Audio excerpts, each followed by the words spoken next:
Hi, my name is Roy Freeman, and many years ago my father, Don Freeman, wrote the book Corduroy. And today I have the pleasure of reading Corduroy to you. This is my copy of Corduroy. You can see it's got torn edges. It's been read over many years by many different people.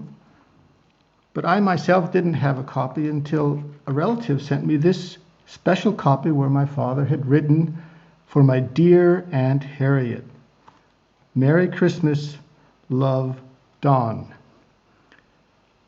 My father's aunts were very important to him because his mother, Don's mother, died when he was very young, and his grandmother put him up with a very strict guardian. So now I'll begin to read Corduroy. Corduroy is a bear who once lived in the toy department of a big store. Day after day, he waited with all the other animals and dolls for somebody to come along and take him home.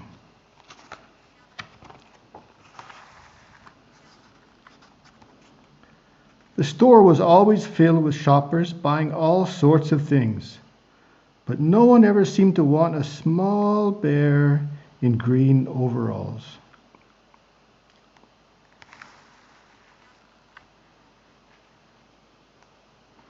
Then, one morning, a little girl stopped and looked straight into Corduroy's bright eyes. "Oh, Mommy," she said, "look, there's the very bear I've always wanted." "Not today, dear," her mother sighed. "I've spent too much already. Besides, he doesn't look new. He's lost a button to one of his shoulder straps."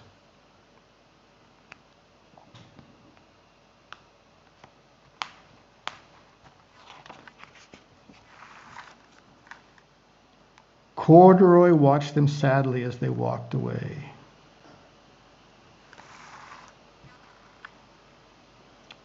"I didn't know I'd lost a button," he said to himself. "Tonight I'll go and see if I can find it." Late that evening, when all the shoppers had gone and the doors were shut and locked, Corduroy climbed carefully down from his shelf and began searching everywhere on the floor for his lost button.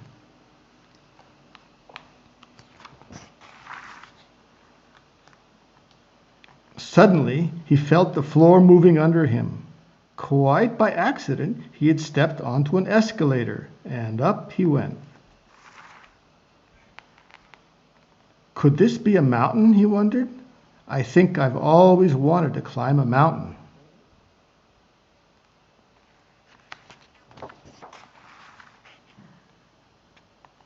He stepped off the escalator as it reached the next floor, and there, before his eyes, was a most amazing sight. Tables and chairs and lamps and sofas and rows of beds. "This must be a palace," Corduroy gasped.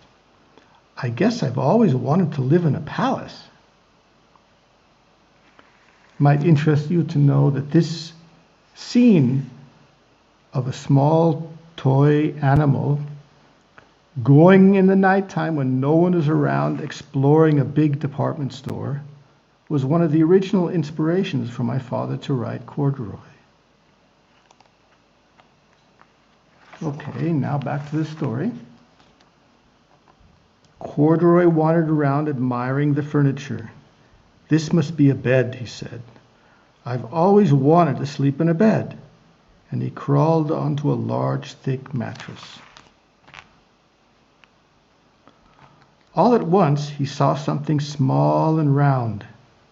"Why, here's my button," he cried, and he tried to pick it up.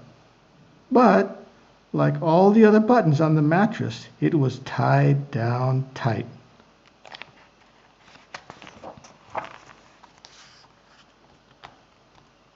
He yanked and pulled with both paws until pop! Off came the button, and off the mattress Corduroy toppled. Bang into a tall floor lamp. over it fell with a crash.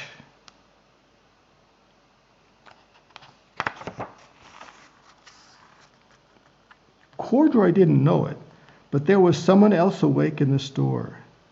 The night watchman was going his rounds on the floor above. When he heard the crash, he came dashing down the escalator. "Now who in the world did that?" he exclaimed.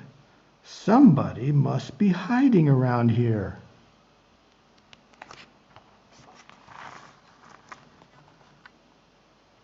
He flashed his light under and over sofas and beds until he came to the biggest bed of all.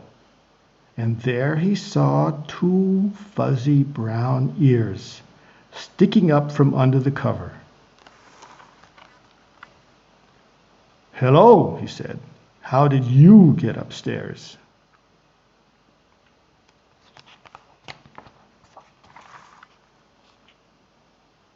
The watchman tucked Corduroy under his arm and carried him down the escalator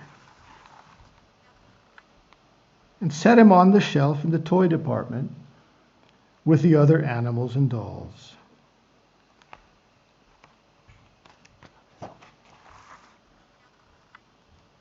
Corduroy was just waking up when the first customers came into the store in the morning. And there, looking at him with a wide, warm smile, was the same little girl he'd seen only the day before. "I'm Lisa," she said, "and you're going to be my very own bear. Last night I counted what I've saved in my piggy bank, and my mother said I could bring you home."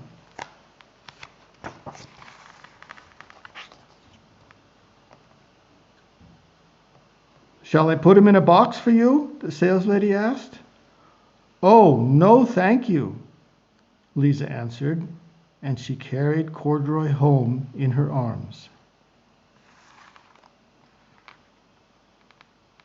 She ran all the way up 4 flights of stairs into her family's apartment and straight to her own room.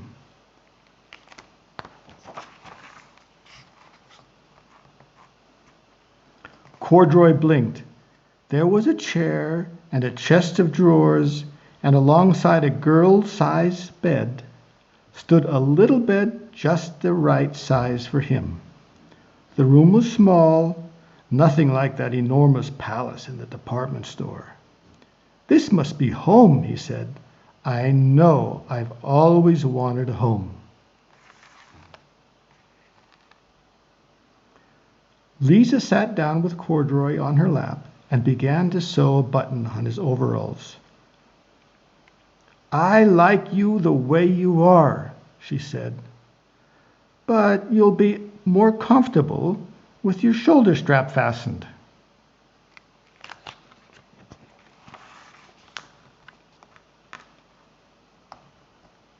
"You must be a friend," said Corduroy. "I've always wanted a friend." "Me too," said Lisa, and gave him a big hug.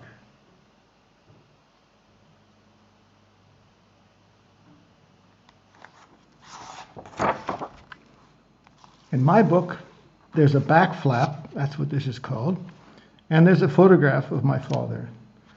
I have a bigger version here, and my father used to work on lots of ideas at the same time. Here's one about a mouse, and here's one about William Shakespeare, who they called back from heaven to help out in Hollywood. And here's a story he was working on at the time about a boy who loved to paint on the walls of his home and who angered his parents, of course, very much because of that. And this one is called Corduroy, the Inferior Decorator. That was many, many years before my father hit on the idea to write Corduroy.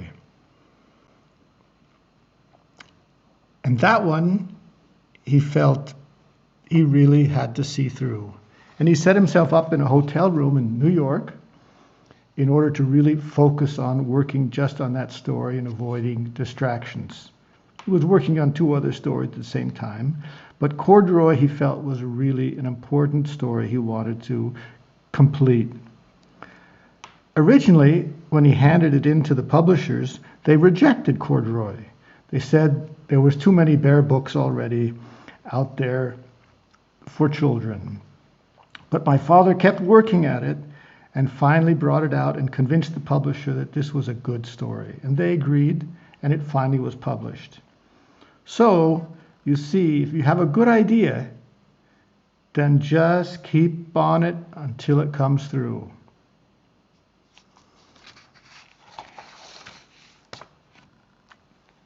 And that's the story of Lisa and Corduroy.